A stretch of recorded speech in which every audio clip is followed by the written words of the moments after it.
हजुरहरूलाई कस्तो समस्या आइरहेछ? अरू त म भन्दिनँ होइन, अरू त त्यति थाहा पनि छैन। जस्तै अब यहाँ यो टोलको यो 2-4 घरको लागि चाहिँ अब त्यो ध्वनि चाहिँ टाढो टाढो त पुग्दैन पनि।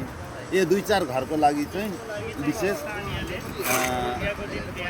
यो के भन्छ हो, यो प्लास्टिक फ्याक्ट्री कि के भन्छ अरियनको, त्यसले अरियन पोलिप्याक, त्यो अरियन पोलिप्याक त्यसले ध्वनि प्रदूषण चाहिँ लास्टै भन्दा पनि लास्टै एकदमै यो कानै बहिरा हुनु आँटिसक्यो।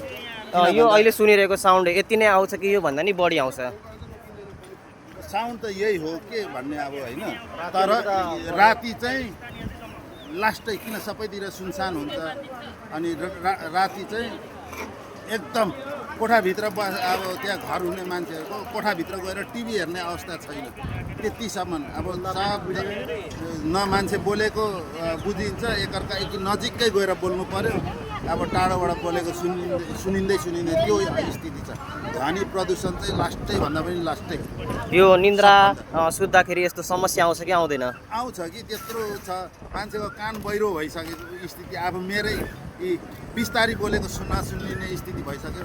8-10 वर्ष भइसक्यो अब यो ठाउँमा बसेको।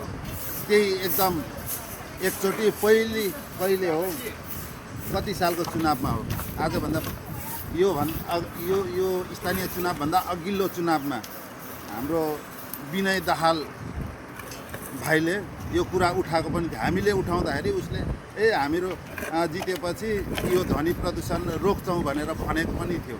अब केही गरे कि गरेन त्यो चाहिँ हामीलाई थाहा छैन, तर हामी चाहिँ जुन स्थितिमा थियौँ त्यही स्थितिमा छौँ आजसम्म। ध्वनि प्रदूषणले लास्टै भन्दा नि लास्टै भनेपछि निन्द्रामा एकदमै समस्या आउँछ।